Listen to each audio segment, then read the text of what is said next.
What is up, everybody? Triple here today, and we had to talk about this data that came from Sony and Activision that indicates that higher game prices are leading to fewer game sales.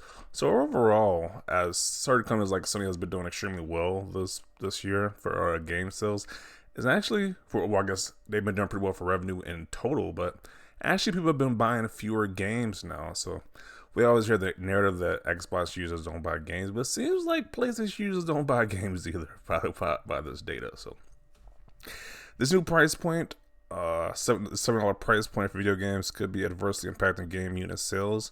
So I'm understanding because games have increased by $10, people are buying a lot less games, which it should be common sense at this point. Like, who's really gonna spend $70 for a brand new game? Especially when these games be buggy, not finished. Like, it's kind of funny how Redfall got this much flack, but this has been the industry for a while now where they release unfinished games.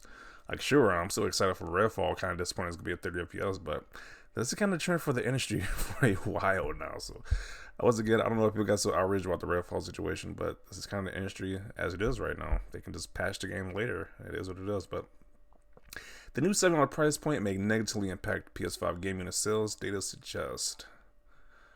While PS5 hardware is on the rise with record-breaking console sales revenue, PlayStation users are actually buying far fewer games than they had before. Data from Sony Activision offers a possible explanation on why this is happening. Yeah, so PS5 owners are not buying as many games. Well, that's not too many exclusives this year, so I kind of see. I guess you're buying like a few multi-plans, but they're not really buying exclusives because exclusives aren't really here this year. The first-party content, so. Sony just reported its best year ever for PlayStation earnings, ranking in nearly $27 billion in revenue. PS5 consoles hardware sales were the main driver for this old performance, with Sony generating a record-breaking $8.297 billion from PS4 and PS5 console sales during the fiscal year 2022. Software revenues were likewise at an all-time high. Data provided by Sony Corp indicates the PlayStation game spent $6.37 billion. Blah blah blah. Who cares about that?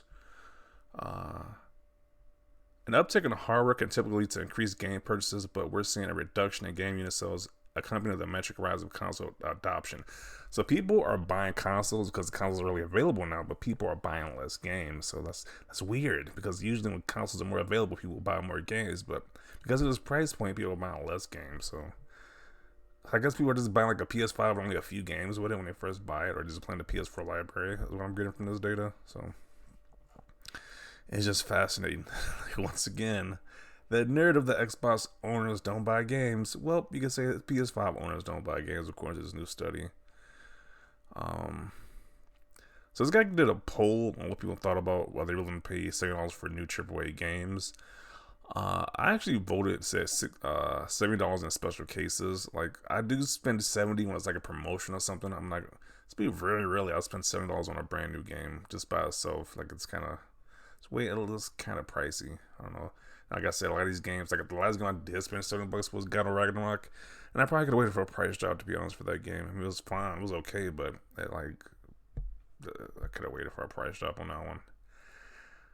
But it seems like 4.5% of people who voted in this poll said $7 is fine. They're fine with paying 70, which is the vast majority. The vast majority said they're fine with paying 70. The vast minority said they're fine with paying 70. $7 in special cases, like once again, like with certain situations, or it's like a promotion or deal, something like that, could be less than 70. The vast majority of people said $60 is the maximum, 68.9%, and 4.7% of people said I use subscription services. Okay.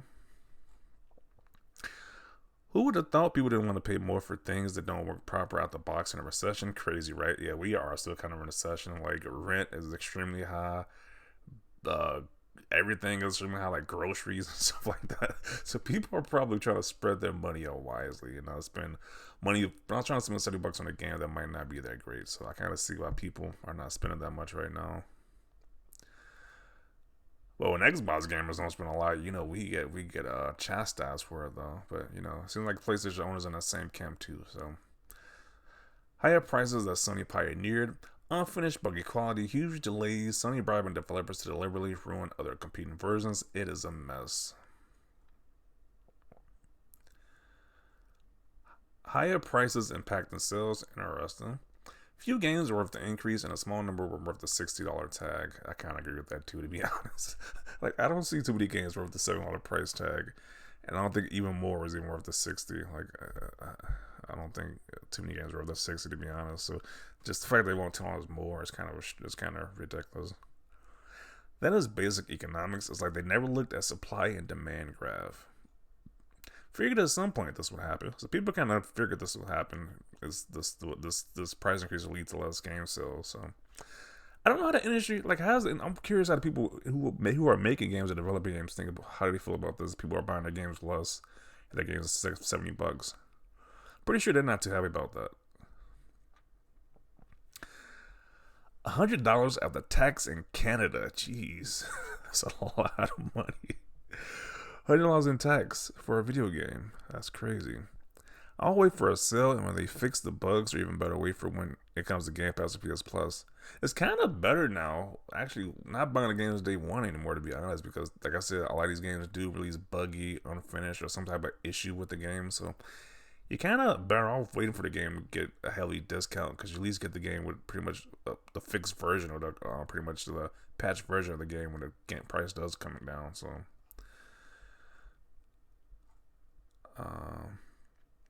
it wasn't just a $10 increase. It was only $10 to some countries. It was as high as $30 for mine. Jeez.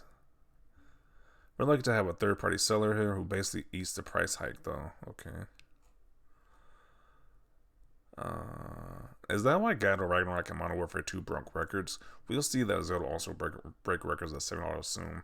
These are the few exceptions, though. Like, sure, God of Ragnarok, that's a popular game. Modern Warfare, that's a popular game. Zelda, also a popular game. But these other games is not as popular as these three releasing at 70. I don't think they're going to do, like, who's going to buy those games like that? So, they might as well just keep the games at 60 for a lot of these other games. Like, it's a few exceptions that are going to do well at 70, but the vast majority are not going to do that well at 70. If everybody just wants to increase their game price to 70, the vast majority would not do as well as these select few. So I'm not buying a single game at $70. I don't care how good it is. There haven't been a single game deserving of that price other than just a price markup. Yeah, honestly, I gotta agree. Like the only game I paid $70 for was God of War, and I didn't think that game was even worth 70. I probably could have waited for a price drop. So I kind of am in the same boat. Games released are unfinished and unpolished, but they won't tell us more. LOL, okay. I still haven't paid $70 for any game other than the one that came bundled with my PlayStation. So people are vehemently against the $7 price point.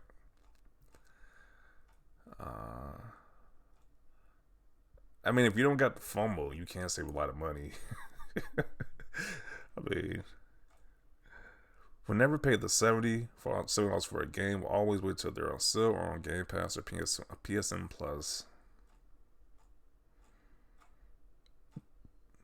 You know, it's kind of funny. Like, once again, I gotta mention it once again. They give Xbox gamers so much crap for not spending 70 or paying by a lot of games. When it's like, I think that's everybody right now. I think that's all across the board, whatever console you're on. Like, I think it's only a various like few games you buy for the full price point. Even though that narrative was false, they say Xbox gamers don't buy games. Just push like they usually say to push the doom and gloom about Game Pass narrative, but I think across the board, most people aren't buying games like that at full price, or they're probably getting games on sale. I mean, that's kind of smart because you're not spending $70, whereas other places it's $100. Jeez.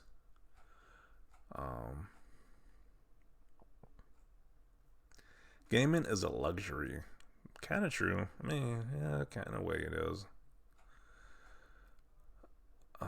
My habits have definitely been affected by the buggy day one releases. I just wait now and play games on backlog until games are patched.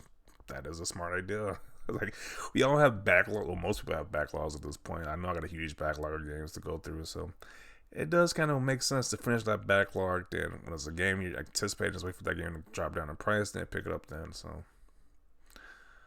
like, it wasn't obvious already.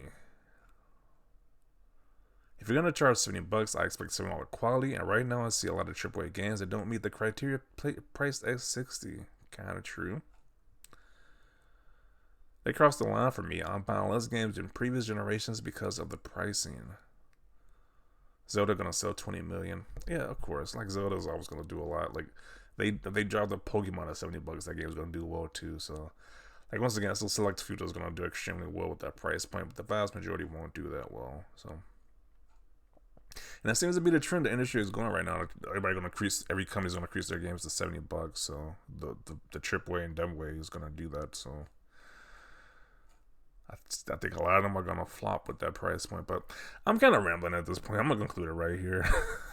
People are buying fewer games now because of the price point. So once again, apparently the industry is doing good for the industry. It's because why would they increase the price point and keep it at that price point if it's I guess the industry is fine with this price point. I don't know. So definitely want to see more as the generation unfolds. Is this price point gonna be permanent? Are they gonna decrease their prices because people buying fewer games? Then I don't see how that could be great for the industry. But definitely want to see your thoughts down below about this article that was written about the price point discovery, how people are buying less games now. Leave a like this video, and as always, thanks for watching, and peace.